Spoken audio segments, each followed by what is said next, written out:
Magandang gabi.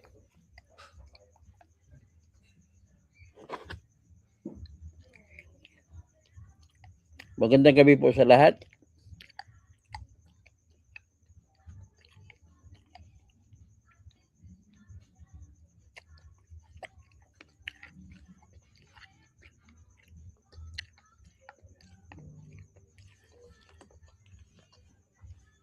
Ating pag-usapan po sa ngayon ay yung after effect ng impeachment proceeding kaninang umaga sa Committee on Justice ng House of Representatives. Ang nangyari po doon, ay shortcut ay nagbuto-buto yung mga congressmen doon sa reklamo na sinampa ni Attorney Andre De Jesus na sinususpetsa ng karamihan, pati ako sinususpetsa, ay sariling reklamo nila ni BBM, kumbaga impeachment na reklamo, ay nakalusot. Walang isyo. Nakalusot sa first round. Ang unang round yon ay kung pumasa ba sa tinatawag na sapat na ba yan para sa porma na kailanganin para sa reklamo. Sa English, is it sufficient to the test of sufficiency in form? Well, bumuto ang lahat, walang kontra doon sa impeachment complaint na sinampa po ni Attorney Andre De Jesus at inendorso ni Congressman June Nisay ng um, ano ba, Pusong Pinoy Party List. Ano klase mga party list na yan? Si Helen Bagyol, Naimba Grabi, Helen. Sa mga kabsat ko, pasok na pasok. Mga kabalin ko, pasok. Maya pabigi sa mga kabalin ko, sa mga kababayan ko na mga Bicolano. Maray na banggi. Sa mga waray-waray, maupay kagabi. Ilonggo, maayong gabi. Mga Karaya, marig na gabi.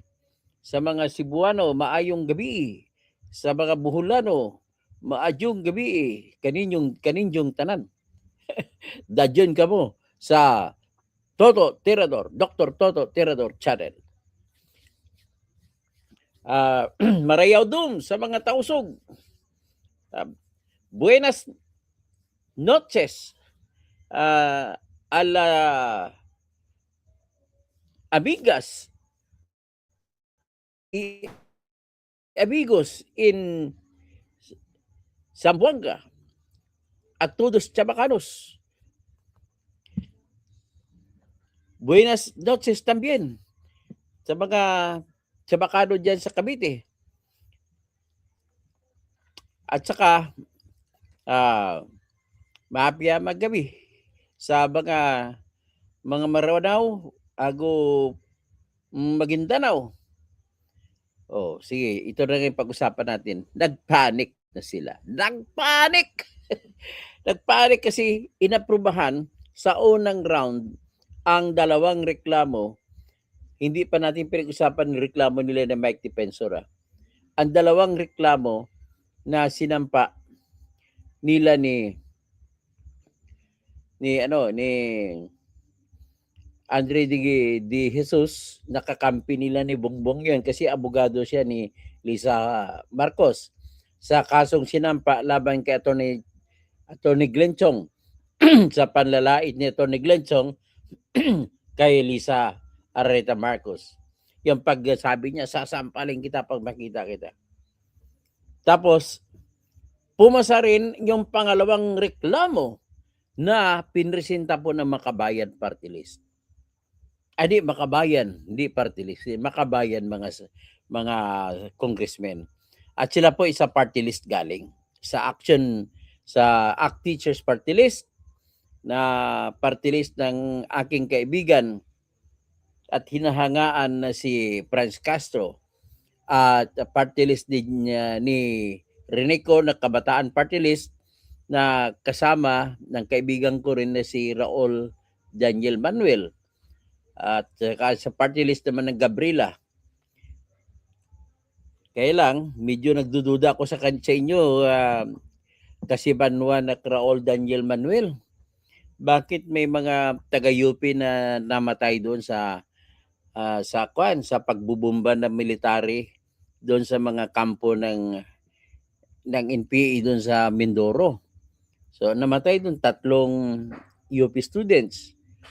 Yung isa doon na UP student, nagagalit, umiyak yung ina na OFW. At kakasuhan daw ang Kabataan Party List. Dahil nangampanya pa yun sa Kabataan Party List, tapos natagpuan doon rebelde pala. So well, that's another problem. Ang issue lang natin ngayon is, matapos po na ilusot ang 2 reklamong impeachment, ay nakikita mo na yung pagpanik.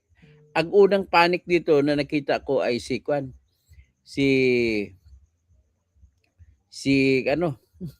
Abante. Pakinggan natin si Abante na akalain mo yung kabubuhan niya. Mag-object siya sa pagboto-boto sa forma nagreklamo ng Makabayan Party List, Makabayan Block. Dahil daw hindi na ipakita na nagbabayad ng buwis yung mga pumirma. Ang bobo. Ay, nanalo ka pa? Nanatalo ka naman kay Joey Oy sa 6th District? Ang bobo mo talaga. Wala ka na ibang makitang dahilan. Kinakamper mo si Bongbong Marcos. Wala ka na ibang makitang dahilan kundi ihanapan mo sila ng probiba na nagbayad sila ng buwis. Gusto niya palabasin. Hoy, mga NPA kayo, hindi kayo nagbabayad ng buwis. Ano masabi mo dyan? Congressman Antonio Tinio? Alam ko, smiling face lang si Congressman Antonio Tinio eh. Tsaka si Atty. Renico, batang-bata pa yan Smiling face din yan. Pati si, parehas lang maganda ni Sara Ilago, Gabriela. Ano masasabi nyo kay Abante? Abante! Objection, Your Honor. They have not shown their proof that they have paid taxes to the government. Ganun pa man, ang bakit ko natawag na bubo? Kasi hindi po yun kailanganin para magsampa ka ng yung impeachment na reklamo at para mag-endorso. Ang nagsampa po niyan ay 36. Marami sila ni Lisa Masa, sila ni Atty. Nery Colmenares, si Mr. Renato Reyes, at iba pa. Kasama pa sila si Enzo Recto eh. So, sila nagsampa pagkatapos inendorso ng 3 na Makabayan Block. Ngayon, sasabihin ngayon, ang kinakailangan lamang sa konstitusyon po ay simple lamang. Basta Filipino citizen, kahit sinong citizen na Pilipino, pwede magsampa. Hindi na hinahanapan kung nagbayad ka ng buwis o hindi. At saka, automatic na yan na iniisip natin lahat ay nagbabayad ng buwis. Bakit? Makakakain ka ba kung hindi ka nagbayad ng buwis? Pagkada bili mo ng bigas, may bayad ka ng buwis. Mabubuhay ka ba kung hindi ka nagbabayad ng buwis? Kada bili mo ng candy, magbabayad ka ng buwis. Pag bili mo ng noodles, bayad ka ng buwis. Pag bili mo ng sardinas, bayad ka ng buwis. Ano ba ito si Abante? Tira Abante ka lang na walang kwenta, no? Ikaw susunod kaya, nauna pa sa iyo si Kwan. Si James Jimenez. Pero yun, tinitingnan na hindi kurap. Pero ikaw siya tinitingnan na susunod kay Akop. Ayon sa birthday wish ni Cara David. Abante. Ang bobo mo pa talaga. You are willing to go down to the dogs just to support your idol, si BBM. Kaya gusto mo tirahin si Sara para makatulong ka kay BBM. So ngayon, dahil ang impeachment na reklamo laban kay Sara, dalawa ay kasasampa pa lang kahapon, kanina. So malamang mga after 3 days, after mga February 6, after February 6 pa yan, ipo-forward sa Committee on Justice at pag-usapan.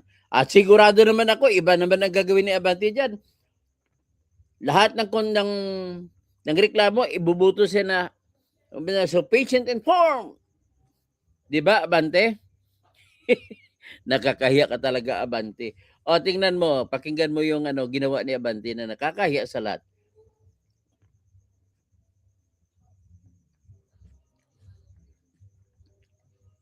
Hmm.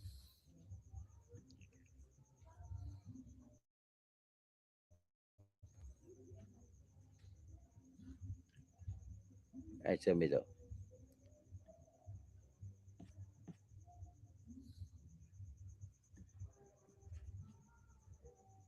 Ito.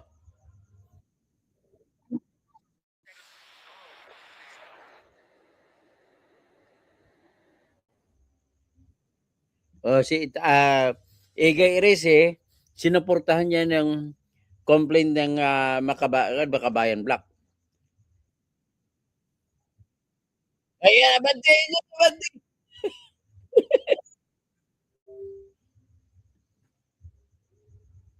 Hmm.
Bobo mo, bobo mo.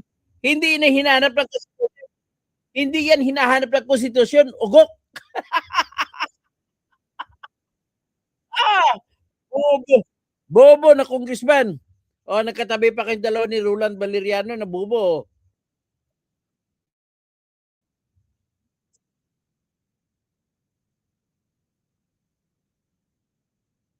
Naman, Bea Lustro, next time, kung magsalita ka, we are noting the objections sa Babante with regard to, hindi with regards to. Mali yung regards.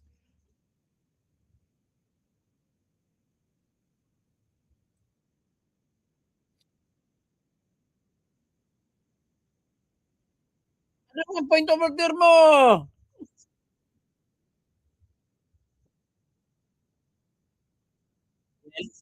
Jelly. Ay, Nilo. Ah, si Tere Ridon, the Mr. Bean of the Philippines, Tere Ridon.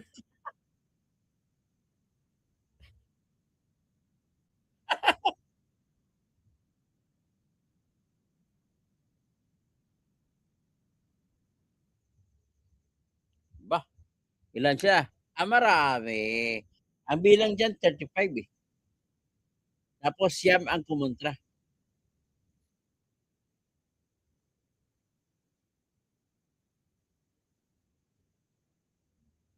Wala, may natira ba doon ako pinipit?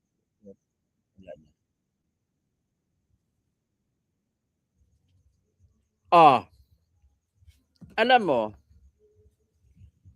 nais ko lang din banggitin sa mga congressman na mga bobo kasama na si Jinky Luistro na hindi na dapat pinagbuto-butuhan yan kung sufficient ba sa form. Ang makita mo lang ang papel na may verification na, may pirma ng mga nagsampa ng reklamo at may notaryo ng abogado, tapos ng laban, dapat din ay pinag-awayan yan. At makita laging salita na nagsasabi, nabasa ko at naintindihan ang mga aligasyon sa reklamong ito at pati ang mga dokumentong nakakabit dito na panay alam ko sa aking personal na sarili ko na mga totoo. At yung iba ay hango sa genuine or authentic na mga records. Di ba? Dapat ganun, dapat din pinagbuto-butuhan to eh. Ganun pa man, okay lang. Bumoto pabor. Ibig sabihin, sinasabi ko yon para gagawin ko, sasabihin ko na bobo ang siyam na congressman na bumoto na hindi daw sufficient sa form. At yung isa na nag-abstain, si Abanti ata yun. Ayan, binibilang. Binibilang ng secretariat. Yung iba hindi pa bumoto.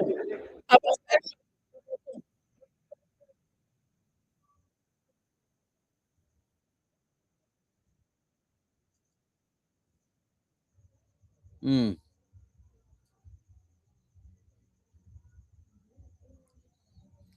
Aba, si Kunghon, tsaka si Beleriano, tsaka Chua, tsaka si Rodriguez, mga tuta ni BBM.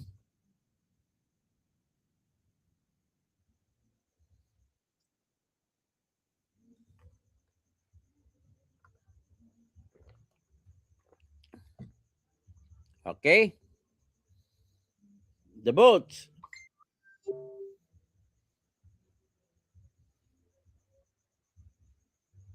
Video fair si Luistro dito ah.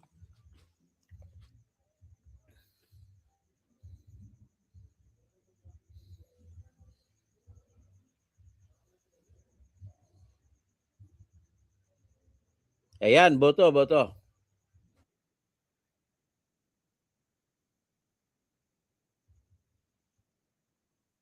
Again, one.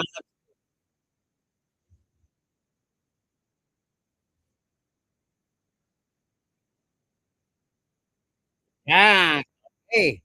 So, yan po ang katapusan ng seremonyas kanina. Ladies and gentlemen, ah, yan ang problema nila. So ngayon, nagpapanik na sila ni Ante. Sila ni Chua. Si Roland Valeriano. Halata na maka-BBM eh. Ayan, alis tayo dyan. Dito naman tayo sa ibang mga nagpapanik din. Alam mo, napatindi yung ginawa dito ng ng mga makabayan, lalo na yung mga sinabi. Gusto ko mapakinggan nyo uli yung sinabi ng eh. Sige, pakinggan na natin ulit yung sinabi ni Kwan. Yung sinabi ni Antonio Tino, ni Sara Ilago, at ni Renico. Gusto ko mapakinggan ninyo. Sige, mamaya na natin pakinggan. Unahin muna natin ang kasunod na mga pagpapanik.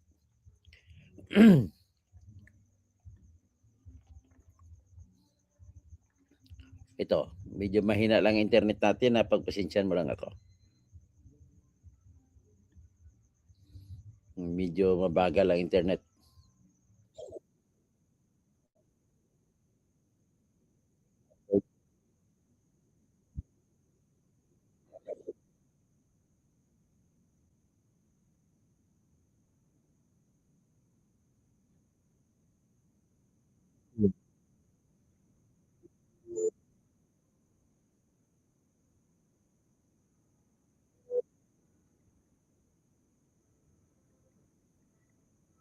Ayun.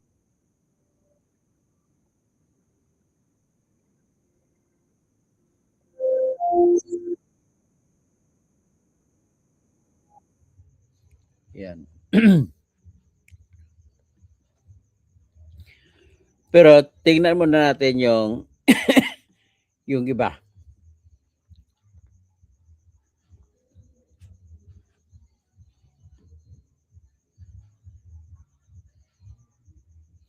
Ibang ito naman si Kano. Ito yung pag-book out na ni Kan. Tingnan niyo yung pag-book out ni Kan, ni Abante. Bubo talaga 'to yung Abante na 'to. Ay, hindi ka man nanalo sa 66 ni Manila, nanalo si Joey Oy. Tapos ginamitan mo lang sa kwan mo kay kay Erwin Garcia. Na kaya isang pandaraya sa eleksyon na ginawa ninyo. Ito.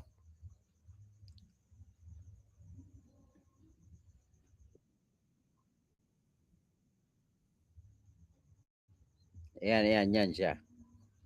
Ayan si Ugag. Tawagin lang kita Therefore, Ugag. would like to walk out of this hearing right now. The manifestation is noted. We have concluded the determination in form Wala na kwentang walkout niya kasi tapos na. of both What Congressman Chua has raised a moment ago is important. We are not talking about any fast rules here. Every member of this Wala na, tanggalin na natin yan. Wala na yan. Bastos yan. Pinaka-bastos na congressman na nakilala ko.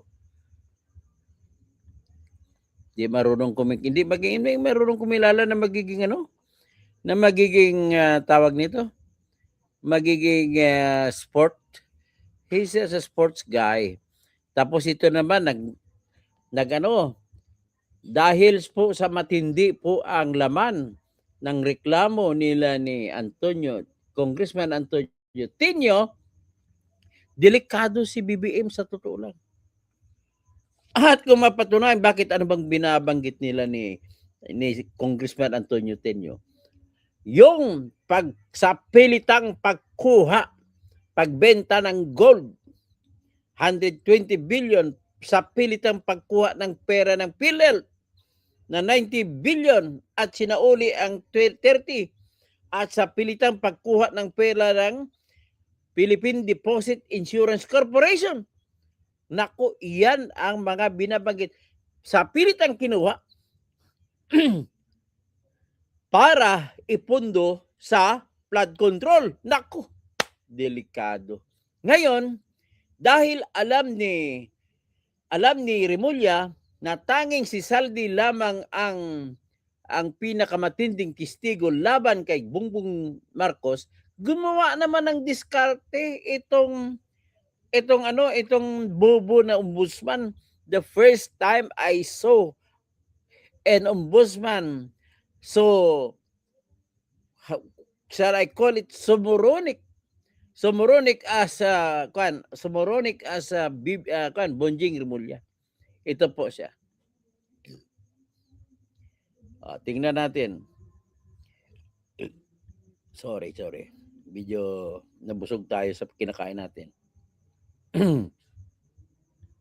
Ito po si Boying Remulla. Welcome, the Doberman of Mr. Marcos. Idea.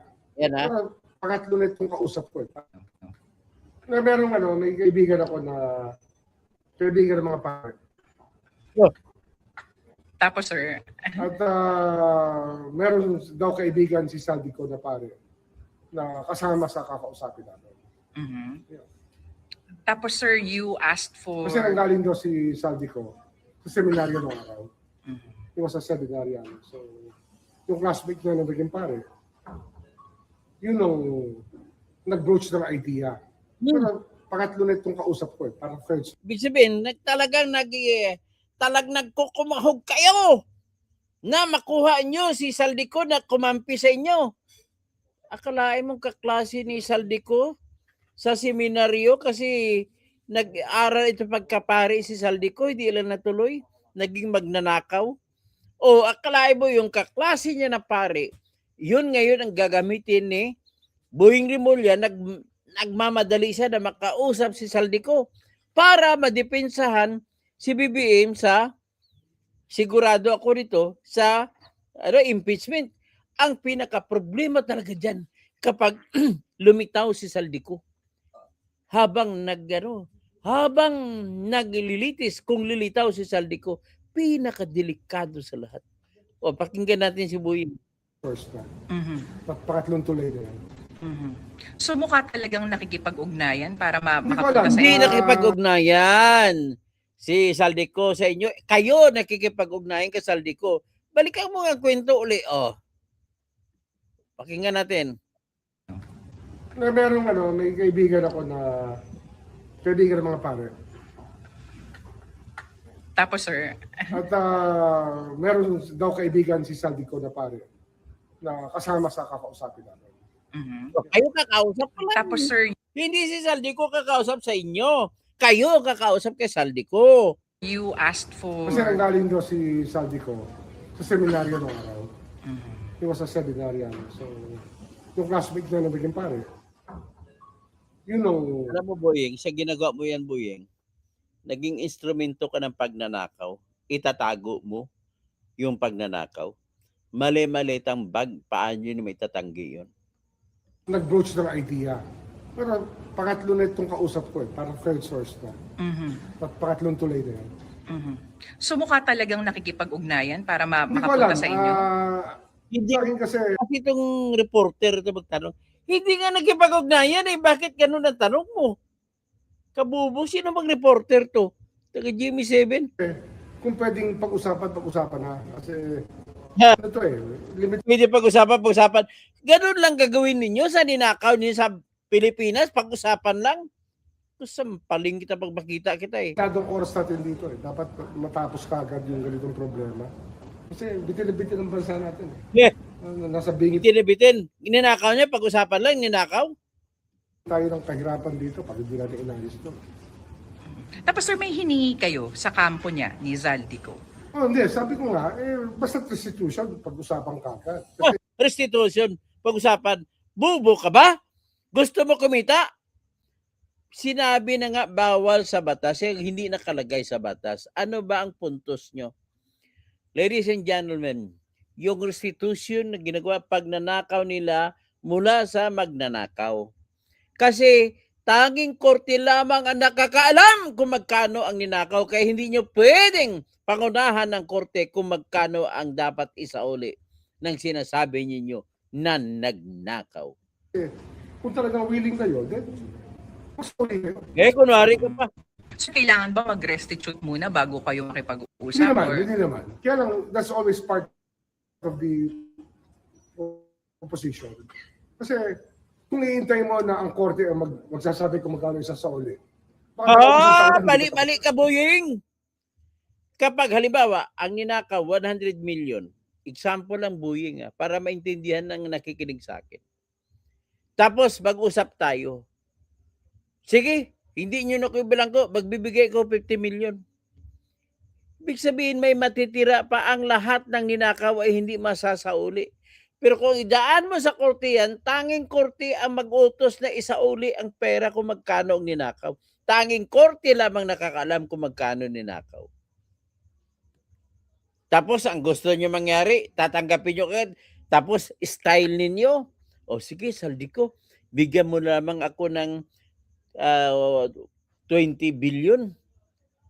At ang 20 billion, ilalagay, palusutin ko na 5 billion ang sinauli mo. Amin na ito ni Bongbong ang 5 billion. Style nyo talaga bulok. Diba? Nangyayari yan Sir, may hinihingi ba sila sa inyo? Meron bang kondisyon? Wala namang kondisyon. Ang mahalaga lang, sabi ko nga, ako, Nagbibendalo ka na naman. makikipag-usap ako, kinakailangan.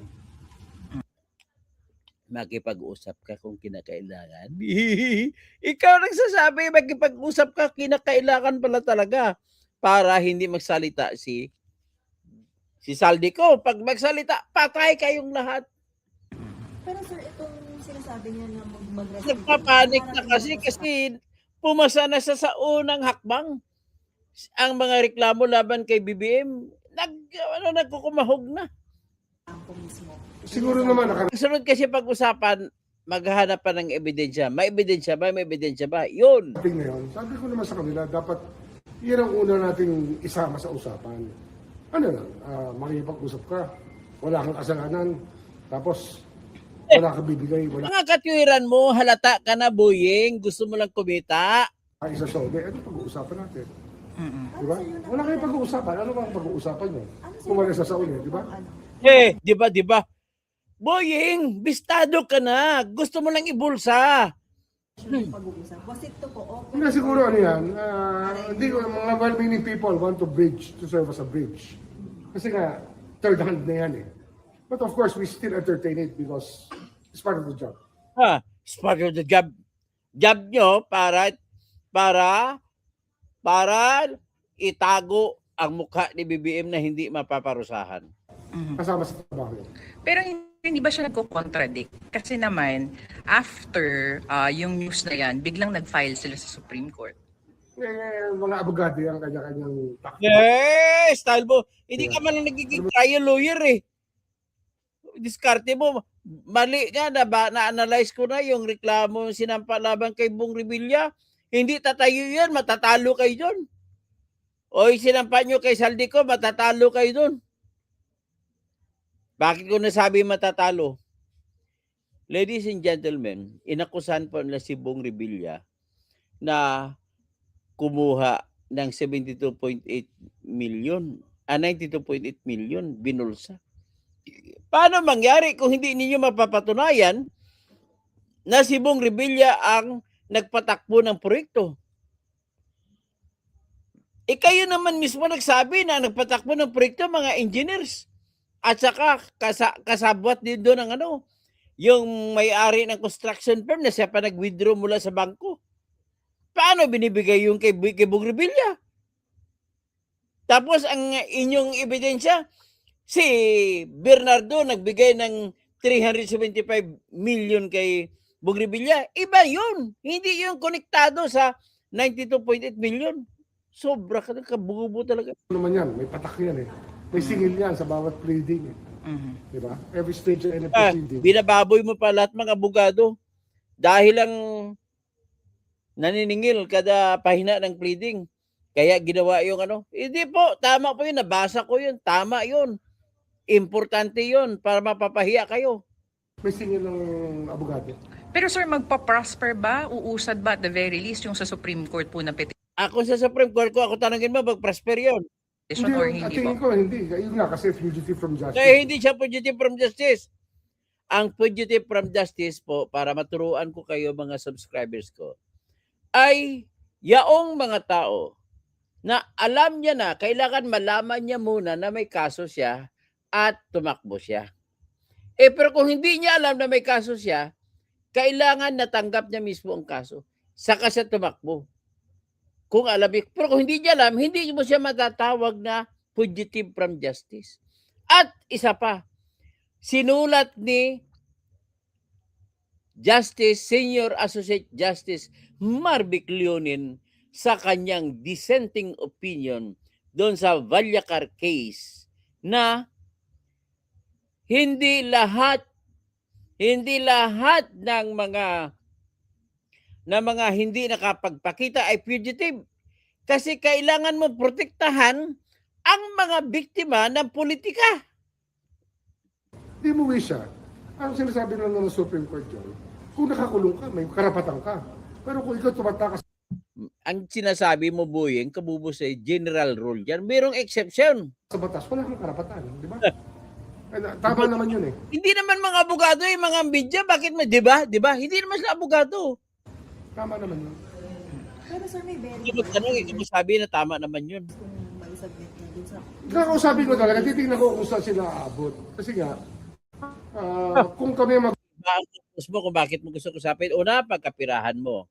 Pangalawa, kumbinsin mo na huwag siya tumistigo laban kay Bongbong. Ganun lang yan. mag-uusap, madaling pagkasunduan ng maraming bagay. Di ba? Kasi ang ombudsman law gives a lot of leeway to the ombudsman to solve his problems. So sir, doon sa pakikipag-usap, may possibility na ma-lower yung sentence niya? Or Oo, ganun, ganun. Yung Oo, state oo, witness, sir, oo, oo. nasa possibility rin ba yun? Pagiging state witness? Pwede yan. Basta nasa loob. Kung ako, makinig ka sa akin, matalino naman si Atty. Roy Rondaen eh.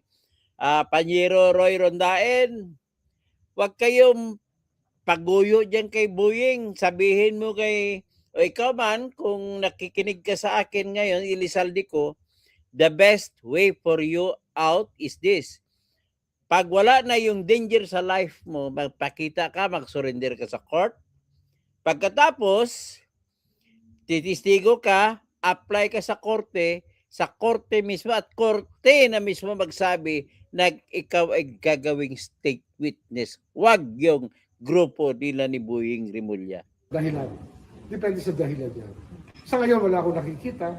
Pero kung ipaliwanag sa akin na mayroon namang ganito, o mayroon ganon, baka sakali pwede. And then sir, yung sa Salian issue, may we know how many congressmen yung Kaya marami kami kailangan na salin eh. Kasi yung contractor, Alam mo ba kung bakit hindi pa sila nagpasampa ng kaso sa mga congressmen? Ang rason po niya nagpapanik na sila eh.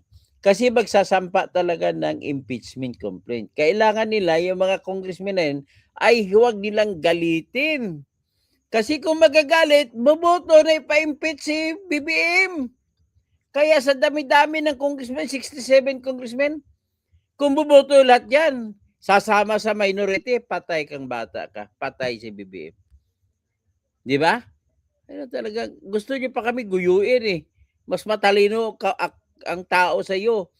Boying Rimulya. controversy. Kailangan ma-resolve natin to. Kasi conflict of interest yan. Di ba? Code of ethics yan eh. Code of ethics standards yan. Ng government. Dapat hindi ka na, wala kang conflict of interest. Sir, is yung Ombudsman na to the properties allegedly linked to former Speaker Martin Romualdez? Ano yan? Ano yan? Yung properties allegedly linked Wow. to him. What about it? Is the Ombudsman na related? Oh yes, of course, of course. The history of Ombudsman like looking into corporate layers. Ginagawa rin namin yan. We're doing everything properly. I mean, Hindi po kayo trial lawyer. we're actually advanced already in that sense. Kaya lang we're just quiet about what we do. We cannot broadcast everything we do because sabi ko nga, we're going up against well-paid lawyers. Mga lawyer niyo, mga table lawyers, hindi po kayo mananalo. Di ba? Gano'n lang po kasimple yan. Tingnan natin itong iba.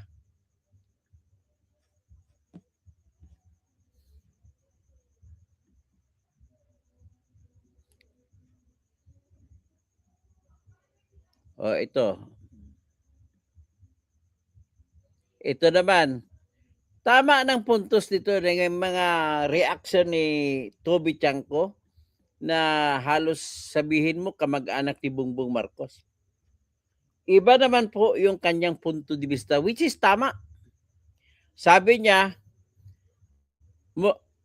saliwa, very awkward na yung mga kasama niya, congressman na mga kawatan, kasama si BBM sa nangawat, boss nila si BBM, ay sila rin na mag-impeach kay BBM?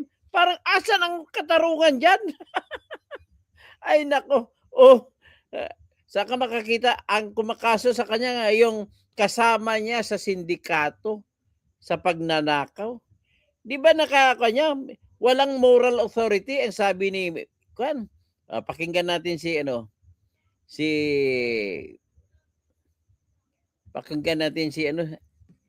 si Toby Chanko. Palaki na. Moral authority to exercise it. Yan. The only question is, does Congress have the moral authority to be the one to hold these public officials accountable? Ang tanong niya, sensible. Meron ba kayong mukha? Moral authority? Meron ba kayong mukha na kakasuhan nyo sa impeachment si Bongbong Marcos? Kasama kayo sa nagnakaw. Kasama kayo ni Bongbong. Diba? Meron ba kami? Yun lang ang tanong eh. Meron ba kaming moral authority to hold them accountable? Of course, it is a constitutional duty Walang question dyan. But in exercising your constitutional duty, ang dapat mong isipin, do you have the moral authority to exercise it? Di ba? Kasi, di ba sabi nga, bago ka tumingin sa mukha ng iba, tignan mo na yung sarili mo. Okay? Number 1 yan. Ang daming involved doon sa, tulad ng sabi ni Ben, ang daming involved doon. Tapos sila rin yung pipirma sa impeachment ng kahit sino sa dalawang to. Of course, Tama pangit. ba yun? Meron ba kaming moral authority to do Ang this? pipirma. So I think that is a question that we have to reflect on as Congress. Accountability is not purely naman sa Congress eh. There are other venues for accountability eh. Na baka naman sila, wala sila ng baggage na merong bagahe yung Kongreso. Tingin ko hindi pa naman let's be very honest, no, part ako ng Congress, hindi pa naman siguro natatanggal yung impression na House of Crocodiles kami, di ba? Hindi pa naman nalilinis yun. Tapos maghuhusga kami sa ibang tao. So yun lang, that's why we have to be very careful. At pag-isipan namin ng mabuti yun bago namin, of course, we have to act on it, di ba? Walang question doon. Kailangan aktuhan yan because the Constitution is very clear. Within 10 days, it has to be referred doon sa plenary and within 3 days, no? It has to be referred to the Committee on Justice. So that process has to go on no matter what. Hindi pa pwedeng ihinto yung proseso na yon kasi constitutional mandate ng Kongreso yan. So hanggang doon sa punto na yon, kailangan ituloy yung proseso na yon. Okay let us analyze. Analisahin natin. Tama po yung punto ni Toby Chanco. Ang magbubuto, marami dyan sa magbubuto, kung i-impeach si BBM o hindi, ay mga kumita rin kay BBM. Nang dahil kay BBM, kumita sila. So hindi ba asiwa? Anong mukha ihaharap nila kay BBM? Bubuto sila kalaban kay BBM? Paano ngayon yan? So, talking about that, at sinasabi na 67 na contractors na binabanggit ni Remulla na kakasuhan, ni isang contractor, ni isang congressman, wala pa siya nakasuhan. Pero yung senador, may nakasuhan na siya. Bakit? Kailangan niya tanggalin ang mga senador na bubuto kontra kay BBM. At kailangan niya rin ang mga kabataan na congressman na huwag tanggalin kasi papabor sila, bubuto sila pabor kay BBM. Yan po nangyari dyan. Paano ito ngayon mangyari? And ladies and gentlemen, ito pang isang matindi. Kanila lang na-discover, nalaman na si BBM po ay nagbenta ng sovereign bill ng Pilipinas, sagutin ng Pilipinas. Nangutang na sila malaki, ibig sabihin wala pong kita ang pamahalaan natin. Ayan ito papakita ko sa inyo.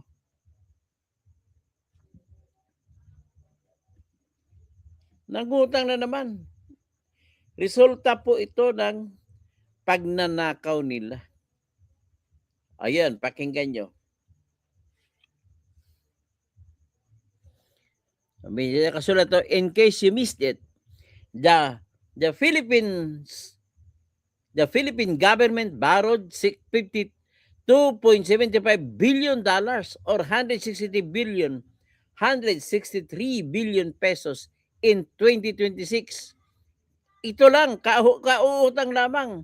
O pakinggan ninyo ito. Tulad ng yen o dollar, dolyar ang kasalukuyang inutang ng bansa. Sakto pa naman na 163 billion pesos so 2.75 billion dollars ang inutang ng Pilipinas nitong Martes sa kauna-unahang dollar bond issuance ng Administrasyong Marcos ngayong 2026. Ang dollar bonds o yung tinatawag na sovereign bonds ay isang debt instrument na katibayan ng mga investor sa oras ng singilan sa pautang. Dahil utang ng bayan, tinatawag din itong ROPs, shorthand for Republic of the Philippines, at ang issuer ay ang Bureau of the Treasury. Ang mga kreditor, mga bangko sa loob at labas ng bansa, mga wealth o asset Ang daming babayaran ni Sara Duterte kung siya ng presidente. Ang daming utang babayaran, no? managers, insurance companies at iba pang financial institutions. Kaiba ito sa ibang utang dahil may garantiya ng gobyerno na siguradong babayaran. Maaaring local o foreign denomination ito tulad ng yen o dollar. Dolyar ang kasalukuyang inutang ng bansa. Sakto pa naman na sumadsad ang halaga ng piso kada dolyar na pumalo sa all-time record low na 59 pesos at 50 centavos nitong Martes during intraday trades. Mas mahinang salapi o exchange rates, mas mahal ang pagbabayad ng utang dahil sa bawat $1 na utang, 59.50 pesos ang ilalabas para mabayaran ito. Nagkataon Ayan, ha? Nakita ninyo kung gaano katindi. May dangal pa ba yan ipakita? Si BBM? May dangal pa ba ipapakita yan? O, pakinggan natin yung Pakinggan natin sa ngayon. Pakinggan natin sa ngayon ang mga sinasabi na na mga matindi po ba?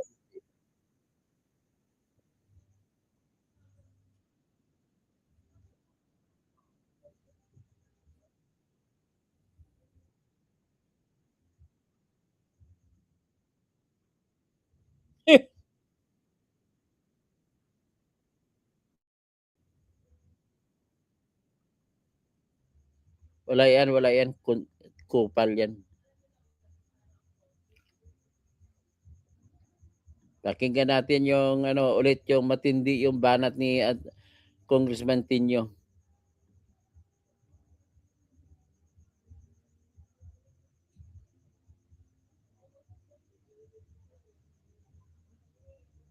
Yung isa pa lang complaint, ang pinakamatindi doon, pinakamaganda doon, kung masuportahan ng ebidensya, yung pagkidnap kay Digong.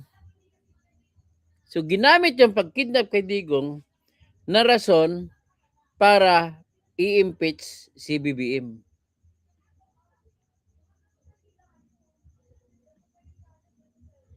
Okay. Bongbong Marcos Jr. at Madam Chair, pagtataksil sa tiwalang ipinagkaloob ng mamamayan, betrayal of public trust, yan ang ginawa ni Pangulong Ferdinand Bongbong Marcos Jr. at ito ang dahilan kung bakit dapat siyang ma-impeach. Nakapaloob sa impeachment complaint na aming inendorso ang buong katotohanan na magtatahi at magbibigay linaw kung bakit sa ilalim ni Pangulong Ferdinand Bongbong Marcos Jr. nangyari ang pinakamalaganap, sistematiko, sentralisadong paglimas ng pondo sa kaban ng bayan sa kasaysayan ng Republika mula nang mapatalsik ang diktador na si Ferdinand Marcos Sr. noong 1986 na naitala sa Guinness Book of World Records dahil sa ill-gotten wealth, following in the footsteps, like father, like son. Sa unang 3 taon ng Administrasyong Marcos Jr., daan-daang bilyon ang pondong sangkot sa flood control, corruption, scandal. Nangyari ito hindi dahil sa kanya-kanyang diskarte ng ilang mga tiwaling opisyal ng DPWH, mga ganid na kontraktor at ilang korap na senador at kongresista o ng mga nasa ibaba, paligid at katabi ng Pangulo habang siya'y walang kamuwang-muwang at namulat na lamang sa katotohanan nitong SONA 2025 na may corruption pala sa gobyerno niya. Nangyari ito dahil pinahintulutan ni Pangulong Marcos Jr. na maging opisyal na patakaran ang pagpaparte ng DPWH budget sa mga opisyal ng Malacanang Senado at Kongreso, yung tinatawag na allocables at non-allocables, para pagkakitaan ng mga kickback na tinatawag na ngayong commitment o advance. Ang pondong publiko napunta sa pansariling pakinabang. Yan ang unang pagtataksil ni Pangulong Marcos Jr. sa tiwala ng bayan. Hindi pa nabusog sa pondo ng DPWH, kaya nangyari sa ilalim ni Pangulong Marcos ang walang kapantay sa kasaysayan na paglobo ng unprogrammed appropriations. Ayon sa batas, tanging ang Pangulo ang may kapangyarihang mag-approve sa paggamit at pag-release ng pondo mula sa unprogrammed appropriations. Ginamit niya ang kanyang discretion para aprubahan ang 213 billion na dagdag na proyekto ng DPWH kasama ang 111 billion para sa flood control na pawang napunta sa corruption. Mas masahol pa, pinahintulutan niya at hindi pinigilan ang pagkuha ng 90 billion na pondo ng PhilHealth para gamitin sa infrastructure, bagay na tahasang labag sa syntax law at dineklarang iligal mismo ng Korte Suprema. Pondo para sa kalusugan, dinala sa kurakot. Yan ang ikalawang pagtataksil ni Pangulong Marcos Jr. sa tiwala ng bayan. Ngunit, hindi lang command responsibility o sin of omission ang kasalanan ng Pangulo. Direktang nag-utos siya ng hindi bababa sa 100 billion na insertion sa 2025 budget at tumanggap ng hindi bababa sa 8 billion na kickback. Saan ginamit ang pera? May bahaging napunta sa personal, ngunit ang kalakhan ginamit para sa eleksyon. Ito ang sekreto sa likod ng pagbaha ng pera sa panahon ng eleksyon. Pera ng taong bayan, ginawang kickback mula sa kontraktor, pinambili ng boto para manalo at umulit ang siklo. Ganyan mismo ang ginawa ng Pangulo. Ito ang pinakadirekta at masahol na pagtataksil ni Pangulong Marcos Jr. sa tiwala ng bayan. Sa mga tagapagtanggol na nagsasabing siya nga ang unang naglantad ng flood control scam, paano mong sasabihin sangkot at pasimuno siya? Sabi ng mga nagrarally, Marcos, Duterte, walang pinag-iba. May batayan yan. Si Duterte may tokhang na kumitil sa libong buhay at may peking gera kontra droga na tumarget sa ilang drug lord. Yung pala, pangunahing protektor si Duterte ng sarili niyang mga drug lord habang pumusturang numero 1 kalaban ng droga. Si Pangulong Marcos naman, tinukhang ang bilyones na pondo ng taong bayan at naglunsad ng peking gera kontra korupsyon, kung saan siya ang bida. Habang dinidiinan ang ilang korap, ngunit pinoprotektahan ang sarili at ang pinakamalapit niyang mga nandambong. Sufficient in form and substance ang complaint na aming inendorso. Wala tayong nakikitang dahilan para ibasura ng komiting ito sa napakaagang yugto at hindi pa abutin sa hearing. Nariyan lang sa tabi, nakatago sa publiko ang dalawang opisyal na merong mga resibo at ledger na magpapatunay sa direktang papel ng Pangulo, pagtanggap niya ng kickback at kung paano ginamit at saan napunta ang pondo. Maaari silang pasalitain sa pagtuloy-tuloy ng impeachment proceeding na ito. Tinutukoy ko sina former Executive Secretary Lucas Bersamin. Naku, ipapatawag pa si Bersamin at saka si Amina Pangandaman at saka si Adrian Bersamin. Undersecretary Adrian Bersamin. Ito ang buong katotohanan. Si Pangulong Ferdinand Bongbong Marcos Jr. ang pinakamalaking isda sa flood control corruption scandal. Ginawa niyang command center ng organized plunder ang Malacanang. O yun. Inagaw niya ang pondo para sa kalusugan ng mamamayan, para sa kickback ng ilan at direktang nag-utos ng 100 bilyong pisong insertion para tumanggap ng kickback. Malubhang pag-abuso ito sa kapangyarihan ng pagkapangulo at pagtaksil sa tiwalang ipinagkaloob sa kanya ng mga Pilipino. Dapat siyang ma-impeach. Maraming salamat po, Madam Chair. Hey, very good. Thank you. Honorable Sara Ilago. Sa ngalan ng Gabriela Women's Party, inendorso namin ang reklamong impeachment laban kay Inamaza et al. Bilang bahagi ng tuloy-tuloy na paglaban sa korupsyon at mahalagang hakbang tungo sa pananagutan. Ang laban para managot ang lahat ng kurakot ay laban para sa kapakanan at kinabukasan ng mga pamilyang Pilipino. Kapag may korap, napakabigat ng tama sa mga kababaihan, lalong-lalo na ang mga mahihirap.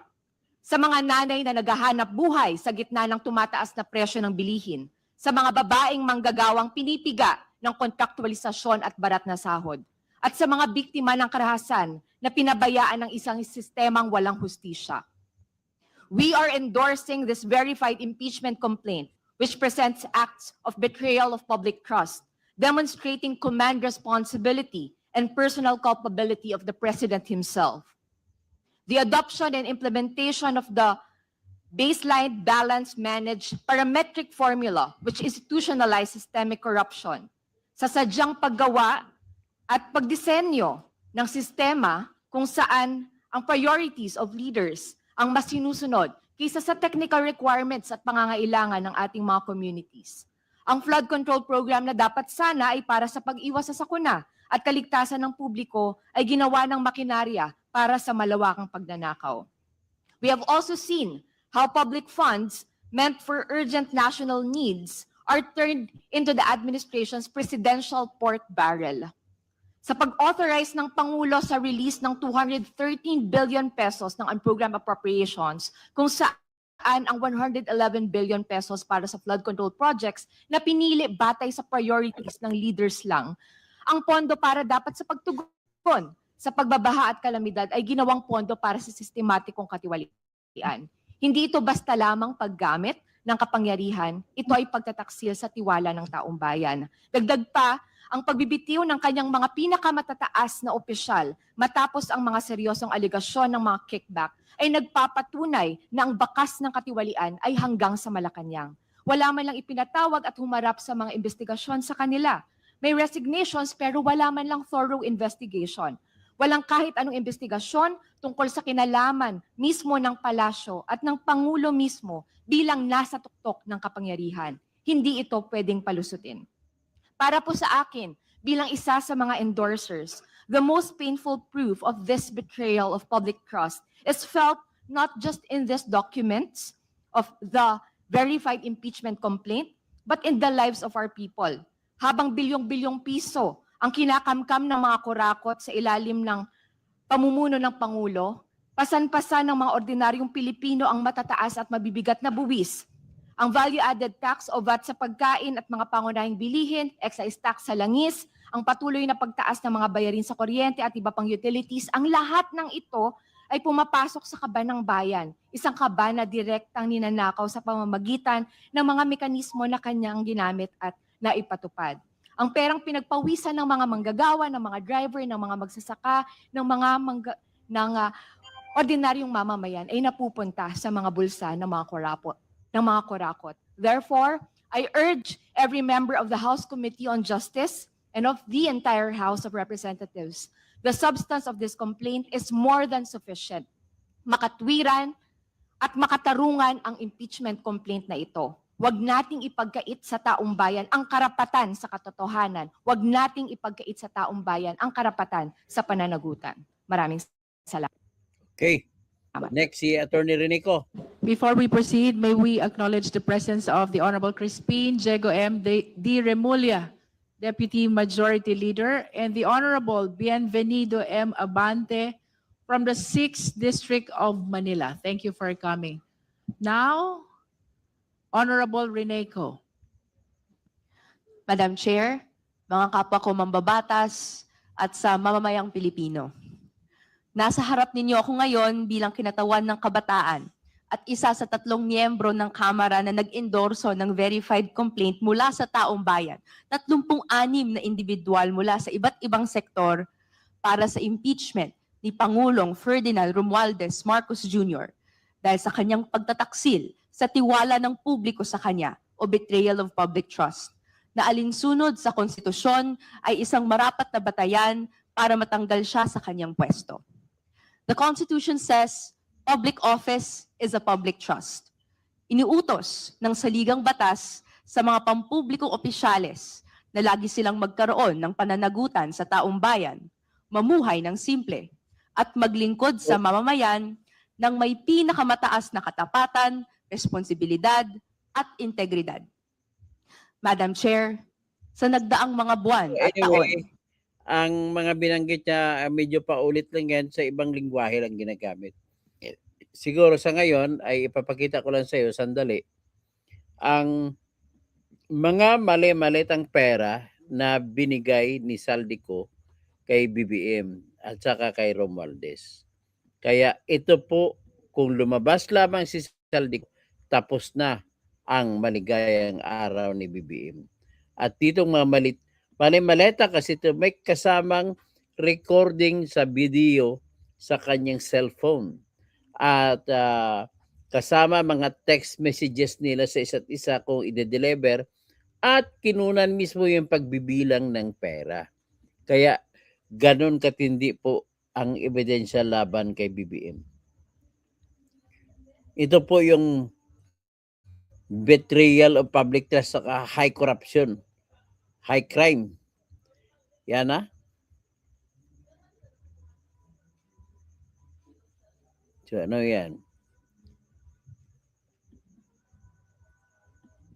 Yan pa. Yan dami Yan. Dami, million yan. 1 billion yan kada delivery.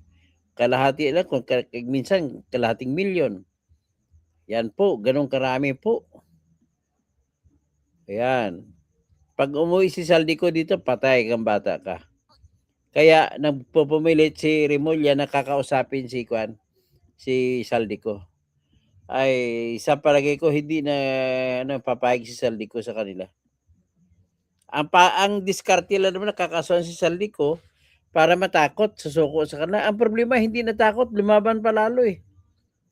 Ayan. Yan, madami-dami. Yan pong listahan, September 2021 at September 1, 2022. Yan, hanggang sa dulo. So yan po, ladies and gentlemen, ang makikita ninyo na talagang walang kawala talaga si Bongbong kung maipresenta ang lahat ng mga ebidensya niyan. So with that, magtatawag na lang ako siguro sa inyo. Puro mali-mali tayong pinapakita. No, hindi, may lamang pera po yan. Nagpasiguro na pong abogado ni Saldico na may kinuna nila ng litrato bago pinasok ulit ang pera sa malita. So may trolls na kapasok, sir, bayaran, di hayaan mo na lang sila. Sino ba si Nihaw? Oo tanggalin ko na lang ito. Nagre-report sa akin ito eh. Si Bergie Piquero, si BCBs, wait lang kayo pag umupo na si Sara. Tapos si BCBs, diyan magaling mga legal front, mga anyway, pasalamat naman ako kung ginawa ng mga maka-NPA nito ay nakakatulong din sa atin. Miss Daisy, gandang gabi. Toto Kausing, Bergie Piquero, walang hiya, Marcos ayaw pa mag-resign. Helen Baguio, hindi mo nalalanin ni PBB mang binigyan niya ng mali-malitang pera. Marilo Lapos, tama po kay sir. Aras Hausa, Denist, Boying Dator. The Lord bless you, Attorney Toto. Halonggid kay Basi, initan kanila. Tapos Ricardo Froilan. Naku, Boying, tama yan, tama na. Yan, alam ng taong bayan ang kulay mo. Kulay itim. Lope Liagogo, Bendalo, yan si Bueng. Mayad nga gabi kanimo, Lope. Alin Bagyo, mahilig magpa-interview pero mali-mali naman ang mga sagot. Arasausa, walang-wala sa mga paliwanag mo, Dr. Toto, ang mga paliwanag ni Boying Rimulya. Eh, wala naman, bubo naman na abogado yan eh. Makatang Tambay, good PM, Sir Toto, shout out. Arasausa, tapos Kamote, Sir Toto, big correct ka dyan. Salonga Saka, 18, itong si Ombudsman ay wala na sa tamang direction. Kamote, Stephanie Emolso, Kamote, shout out Brad Toto. Sino pa si Stephanie M? Stephanie ML50, MLSO, okay. Shout out si Kamote, Brad ko sa Alcutans to. Sa lahat ng Alcutans, let's be friends. God is moving in mysterious ways against PBBM. Anis Kurap, alam ko nanood sa akin si Kuya Willie, si Kuya Nestor. Maayong gabi, maayong adlaw. Ricardo Alan, Aban, babuying. Tapos, Thomas Isplana, gandang gabi, ito ni Toto. Kailangan na daw, cha-cha, tandem sila ni Soto at Rimulya. Ricardo Aban, go ka Toto. Katotohanan, Bubunik, Bunying, Jose Abonete, good PM, Attorney Kausing, ingat po kayo lagi. God bless po. Fernando G. Jr., good evening, sir. Marilo Lapos, good evening po, sir. Enilyn Marbella, shout out po, Attorney Toto Kausing, watching in Halang, Naik, Cavite. God bless you. Domiciano Balisilia Salisa, mahina signal mo, Attorney, tumigil na picture no, naging standby, ganun ba? Kakumaro, Alden Soliano, mag-ingat ka, Attorney Kausing. Okay. Evelyn Cuevas, Attorney Toto, good PM, si Kong Abante, walang klaro isip yan. Vicente Junior Barnedo, good evening, Engineer. Toto Tirador, saludo ako sa mga explanation mo, palagi may sustansya. Bernard Magtibay, good PM po. Danny TV, lumalakas ang mga makakaliwa ngayon, Congress at Senado, pati EC, sinisiraan nila, magagamit yan sa mga pang-recruit nila. Esteban Wakdagan, Abante, na umaatras kasi nag-book out. Brent Santos, magandang gabi, Dr. Toto. Galaxy, tama po kayo, sir. Keep safe always. Galaxy, paano po yun si Abante? Hindi naman binoto ng mga tao. Virginia Malonzo, good evening po. Tapos si Vicky Mansion, good evening, Toto Tirador, watching from Lucena City. Tapos si Pierce, magandang gabi. Ami Kalnia po, ako, always watching. Salamat po, Ami. From Daet, hindi kita malilimutan. Hindi kita malilimutan, Ami. Bubuyan si Atlas Abante. Like Dan. Stephanie, good evening, attorney. Stephanie Bubu Duterte pa rin. Kaya kanta ng Duterte, you know? Sa Pilipinas, Duterte pa rin. Di ba? Maya Pabingi. Mga kabalin, Maya Pabingi. Filiag, ay hi po, good evening, watching from Hong Kong. Take care po sa mga kamsat. Naing pagarabing.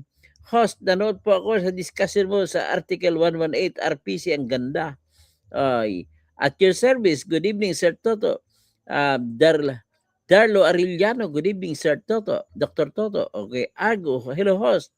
Tapos Helen Baguio, good evening. Okay, hanggang dyan na lang po. At sino ba sa baba? So, Mrs. Plana. Kamote, nagbasa ko na si Kamote. Arasausa, Makatang Tambay. Good PM, Sir Toto. Shout out. Arasausa, walang-wala sa mga paliwanag. Okay, sino pa ang iba? Ayun, si Kay Kumaro, Maricel Gustillo. Good evening, Dr. Toto. Saan na ba ako? Good evening, Dr. Toto, Senador. Kapal na mukha na magbibenta na naman ng ating treasure. Hayop na yan. Dennis Kausing, hello Brad. So Benigno, Colorado, wala nang pag-asa, puro salita at pangako ng reforma, investigasyon. Wala na talaga. Wala na talaga tayong mapaasahan dyan sa mga yan. The best is we have to take it into our hands. Let us take all the matters in our hands. Ganun na lamang po ang pag-asa natin. So magandang gabi po sa inyong lahat.